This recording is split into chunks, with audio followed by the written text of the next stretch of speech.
What is going on, Destiny Knights? Welcome back to another video today on Fort Missouri Gaming. And today, guys, we just got the news revealed of what the banner this week for Global will be, and it will be Shaolin and Gunter. So you have the opportunity to summon for them if you would like with a 5x rate up.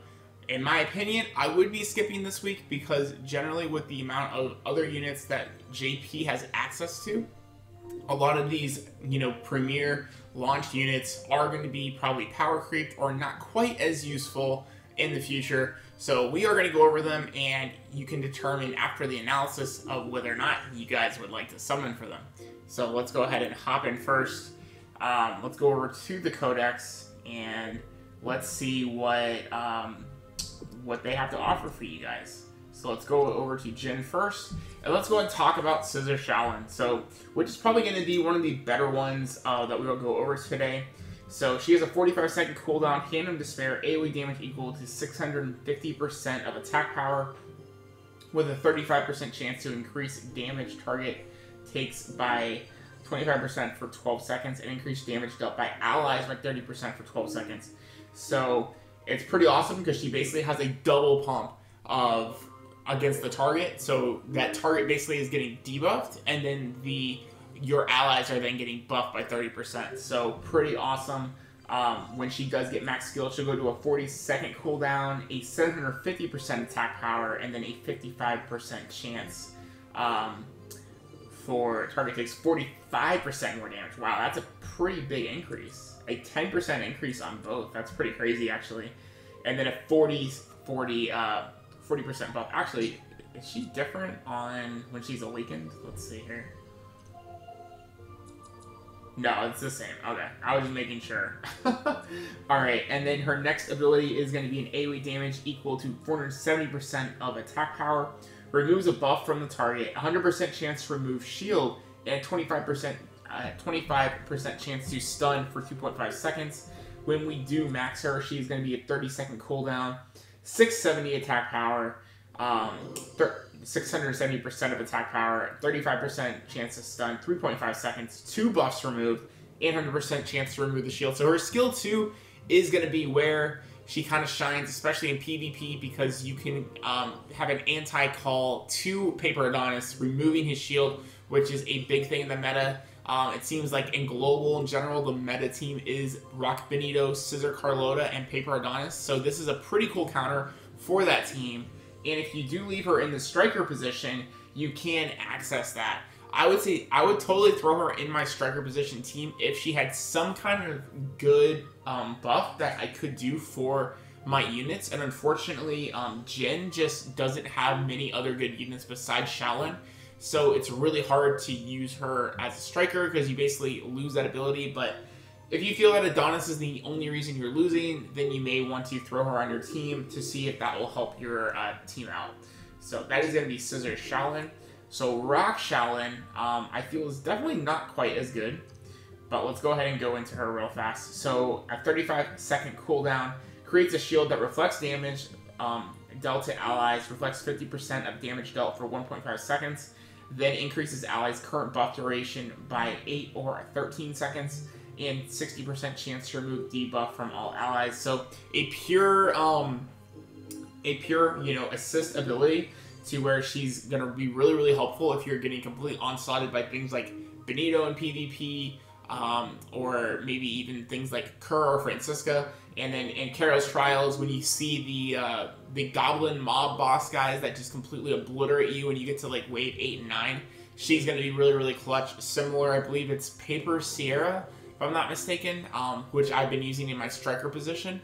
But unfortunately, her striker is not the skill 1, it's the skill 2. So you'd have to run her on your main team, and you'd have to get that cooldown. So, but hopefully you would get enough time to cool down. It does go down to a 28 seconds if you do max it, but I would not recommend investing in this unit with skill Ragoons. If you get so many copies of both Shaolins, then maybe down the road you'll get her skills max. But let's go into her skill 2, which is going to be also her strike skill. It's a 40-second cooldown. It is going to be an AoE damage equal to 900% of attack. So a decent amount of attack when you have it maxed, but not the greatest still. and AoE damage equal to 900% of attack. And why I don't like this skill is because the percentage rate for silence and blind is just so low, 17% at max. Granted, it is for a pretty long time, for 9 seconds and 13 seconds. I don't know what 85% chance to miss. Yeah, so there you go, 85% chance to miss.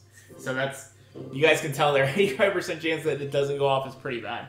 So yeah, that is why I'm not too fond of this unit, to be honest. Increases the status activation of rock heroes by 10%. So that could be useful if you're needing status activation on your rock units. So if you do set her at the lead, then you will increase, obviously, your chances to 27%, which is almost 30%. So that could be a little bit more doable, you know, if that is your game plan for whatever faction or unit you're trying to improve, and what mode you're taking on the game. So there you go. So that is Shaolin. So let's go ahead and go into Traeger, and let's go into Scissor Gunter first. So he has Snipe, which is a 28-second cooldown. That is actually a very low cooldown. It goes to 23 seconds to level 5. That's crazy. So single target damage equal to 850% of attack power, which is decent attack power.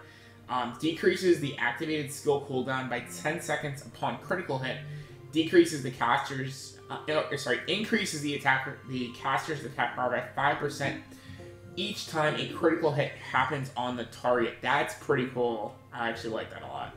And then when we max him, he's going to go to a 950% attack power, skill cooldown of 15 seconds on crit hit, and 8% chance each time a crit hit happens on the target to increase attack power. So really cool, level 5 on Snipe there. Then we have High Explosive, which is a break skill, 40-second cooldown, AoE damage equal to 380% of attack power. Apply a recovery band, so that's cool. We know Scissor Unok has recovery band as well, very useful, especially in PvP. Apply a recovery band for 8 seconds upon a critical hit, and a 40-second chance for knockback for 4 seconds.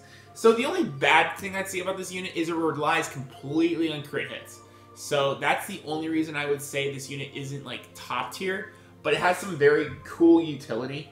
But once again, just not a unit you really just want to go all in for.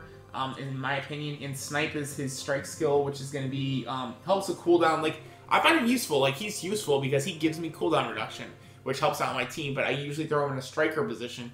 So units I would say that you're using primarily in striker, and they're not, like, carrying your team in a mode, probably aren't worth going in, you know, 25k, 40k rubies for.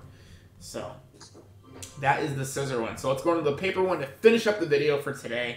And let's go into skills, and we have Atomic Laser. Does shock and cooldown reduction. Damage and a line equal to 800% of attack power, which is pretty good. That's decent damage. Decrease the allies' cooldown by 3 seconds upon crit hit, and a 15% chance to shock. So that is pretty cool, because it... Oh, okay, so the cooldown relies on a crit hit, but at least the shock does not. So that is pretty neat. And then we have a 900% attack power at max. And then decrease allies cooldown by 5 seconds for crit hit, and 15% chance to shock for 12 seconds. So another unit that could be useful also for giants, because it does a shock and it does cooldown reduction, which can be useful as well for trying to deal in that major amount of damage. So not too bad there. Alright, so skill 2 is Glare Kit, 45-second cooldown, very expensive cooldown. Does increase crit rate by 20% and crit damage by 50% for 12 seconds. 80% chance to remove debuff. So it is a pure assist ability, but it does help out getting your crits off, and it does remove debuffs, you know, pretty reliably at an 80% when you max the skill, and then damage by 80%, or crit damage by 80, increases crit rate and crit damage by 80%. So not only does it increase your rate to get a crit, but it does also increase the damage your criticals will be doing. So it's, you know, they're both utility cards. So that's why I say that these units overall just aren't honestly worth going ham in. I would say I pulled all my Gunthers off of random other banners, and I pulled both of them, and I pulled one of the Shaolins. So like I said, guys, in my opinion, skip this week. Save up your rubies for next week. We're probably going to get a new unit next week, more than likely. So if it's something like Jun or Chen or something like that, then you probably are going to be kicking yourself in the butt if you guys didn't wasted all your rubies on Gunter and Shaolin. So, but that's going to be the video today, guys, on should you summon this week. I'd say it's a hard no, but you guys, you can do what you want. But there's my 2 cents on the whole thing. But thank you guys so much for checking out the channel today, watching the video. Subscribe if you guys are new to the channel, and leave a comment down below how you guys are doing in Destiny Nights this week. Are you pulling? Are you skipping? And we'll see you guys in the next Destiny Nights video. Later, guys.